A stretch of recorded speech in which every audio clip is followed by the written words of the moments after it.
मैं तो सभी भक्तों का प्रतिनिधि बनकर माँ के दर्शन करके आऊँगा। माँ के प्रति बड़ी श्रद्धा है और अभी इतना भव्य दरबार लगा है। इतनी मैया सुंदर वैष्णो माता की धरती से माँ ऐसी प्रकट हुई है जिसका रोज पूजा करने का सौभाग्य मौका प्राप्त हो रहा है। मुस्कुरा रही है माँ।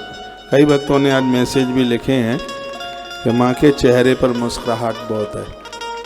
ऐसा लग रहा है कि प्रत्यक्ष रूप से ये माँ श्री वृंदावन यहाँ से जावेगी, प्रत्यक्ष रूप से। हम लोग तो माँ के बड़े पुजारी हैं, माँ के चरणों में बड़ी श्रद्धा है। मैं तो पूर्व के 2 साल से आ रहा हूँ, लेकिन यह कृपा माँ ने तीसरी बार की है कि यहाँ से हम माँ भगवती को वृंदावन लेकर के यहाँ से जाएंगे। मैं सुबह सबसे पहला काम करता हूँ, मैं यज्ञ मंडप की परिक्रमा लगाता हूँ सुबह, बहुत सुबह जल्दी, क्यों 24 घंटे का यज्ञ हो रहा है।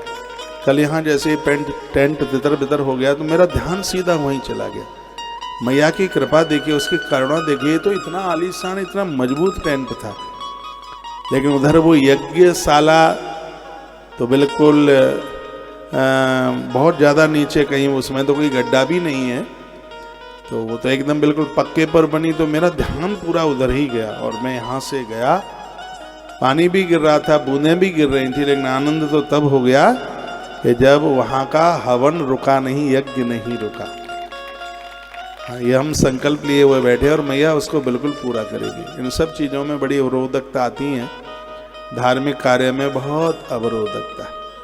देखो पांडवों ने इतना बड़ा आयोजन किया, उसमें भी बड़ी दिक्कत। भगवान श्री कृष्ण ने गिरिराज गोवर्धन उठाए हैं, वो तो पूजा ही तो कर रहे थे, गोवर्धन तो बाद में उठाना पड़ा, तो पूजा ही तो कर रहे थे वो श्री गिरिराज जी की।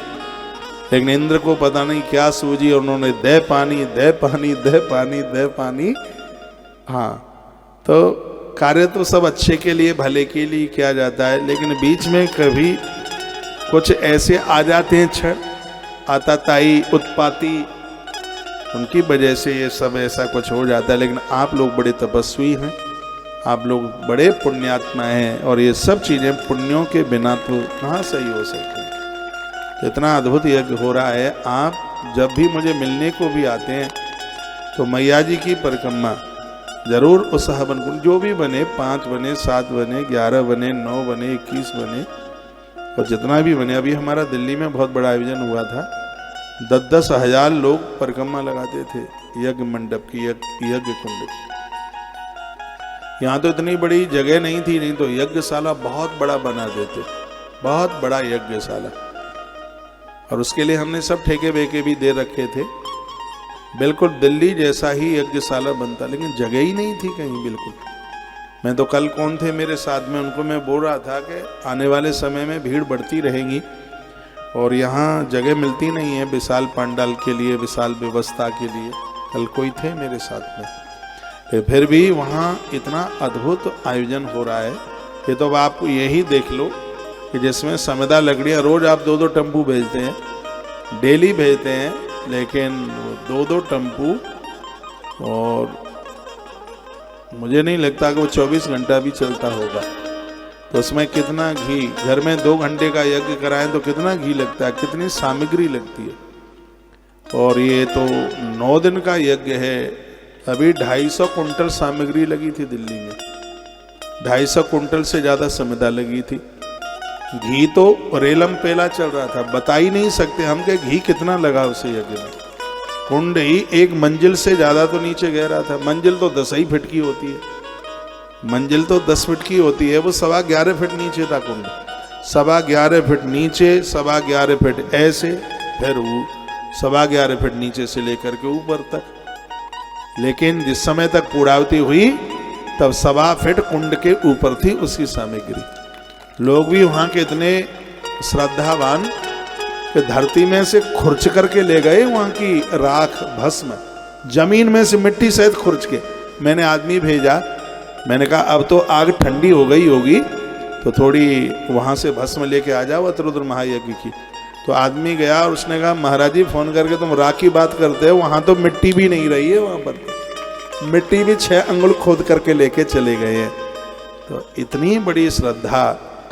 और मैं फिर एक बार आपको निवेदन करूंगा, यज्ञशाला की परिक्रमा जीवन को निरोगी कर देती है, जीवंदगी की आपदाओं को समाप्त कर देती है। मैं सुबह सबसे पहला काम स्नान के बाद भगवान को वंदन प्रणाम करके सबसे पहले मैं फेरी लगाने को जाता हूँ, परिक्रमा लगाने।